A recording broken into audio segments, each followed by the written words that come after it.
皆さんこんにちは、宮城です。今日はですね、錆びた刀、このような、錆びた刀ってどうなのっていうことをですね、ちょっとテーマにやっていこうと思います。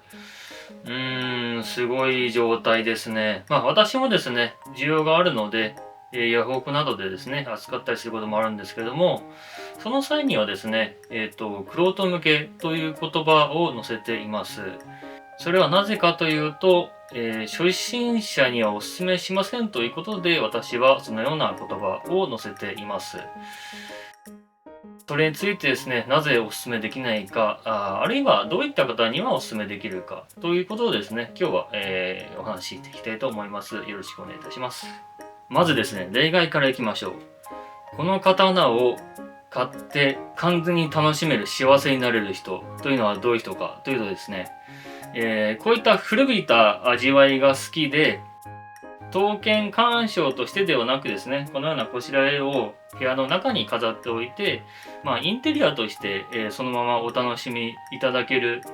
という方は、正直、お勧めできるかもしれません。非常に安いですしね。リノベーションした古民家などにですね、床の間とかに飾っておくというのは、それはかなりありだなと思います。私もそういったアンティークのこう古びた鉄の錆びた感じとか好きですしね、気持ちはよくわかりますので、そういった方はいいのかな。そしてその状態に、手を入れることなく手放すときはその状態のまま売るという刀であれば大きな損はしませんし、一般的なそのインテリアの一部としてお楽しみいただけるということもあります。それはかなりの例外中の例外です。ではそれ以外の方にとってですね、この刀というのはどういうイメージで見て取ればいいか、それは激安の中古車と似たような雰囲気ですね。そういったですね、激安の中古車を、新人のドライバー、免許取り立ての方とかにおすすめする人というのはなかなかいませんよね。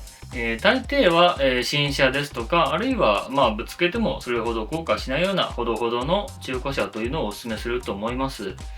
それと全く同じでですね、この錆びた刀というのも、これから刀剣の趣味を真面目に始めようとする方にとってはお勧めできないということになります。そしてこういったものをですね、なぜ買うかというと、やっぱり安いから買うじゃないですか。なのに、これをですね、例えば研ぎ研磨などに出してきれいにしようとすると、その購入した金額の何倍ものお金がかかってしまうんですよね。これは本末転倒ですよね。先ほど例に出した激安中華車と同じですね。買ったけど走るように直したらそれ以上に高くついたなんて話は、いくらでもございます。それと本当に同じなんですよね。で、こっち側の刀はまだ綺麗な方なので、綺麗じゃないですけど、まだこんな錆びてないですけどね。まだいいんですけど、こういった刀についてはより注意が必要になってきます。研ぎというのはですね、非常に素晴らしい技術であるんですけれども、研磨は魔法ではないんですね。全てが良くなるというわけではありません。というのはですね、このサビの下に重大な欠点、美術的な欠点が、隠れている可能性があるんですね。それはいわゆる歯切れですとかしなえ、あるいは菜刃ですね、そういったものがもしかしたら、このサビの下にあるかもしれませんので、そういった高額な研磨料を出してですね、10万以上します。この刀をきれいにしたからといって、ハッピーエンドで終わるかどうかというのはわからないですね。それでもこの下に何が隠れていてもこの刀を愛したいんだというのであればもちろんそれはそれでいいと思うんですけども、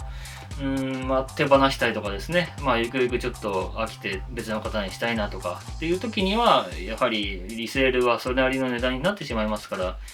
やはりどこかでちょっとがっかりすることはあるかもしれないので、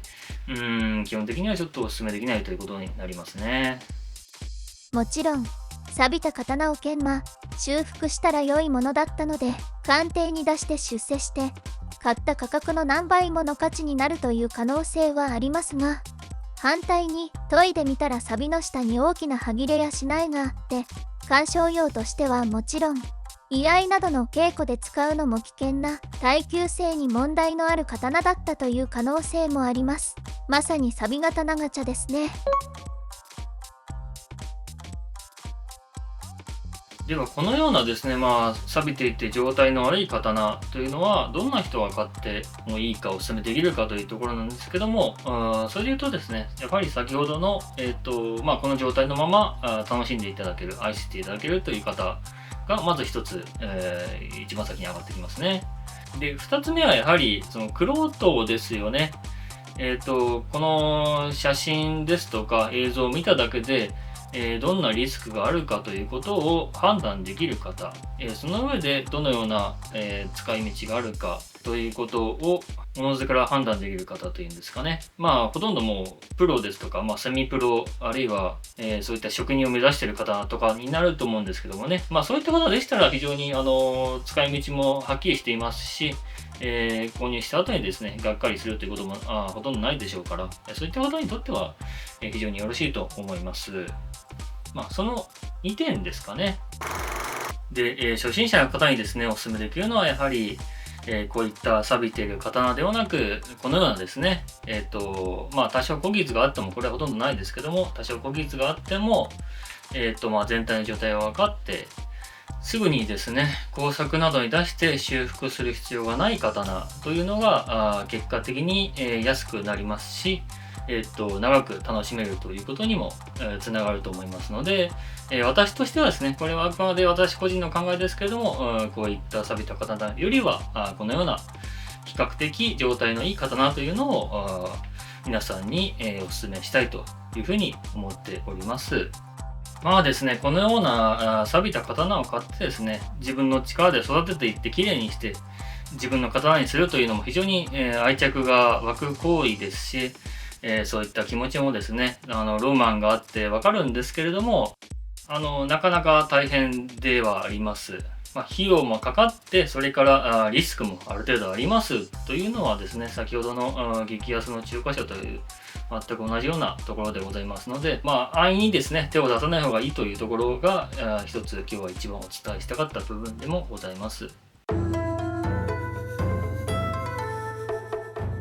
ということでですね、今日は錆びた刀というテーマで、お送りいたしました。いかがだったでしょうか。決してですね、私の考えを押し付けてこれが絶対いいというわけではないんですけれども、これからですね、この刀の趣味を真剣に始める方に、参考になればというふうに思いまして、このような動画にしてみました。またこういったですね、ちょっと変わったネタの動画もやっていきたいと思いますので、引き続きよろしくお願いいたします。今日もご視聴ありがとうございました。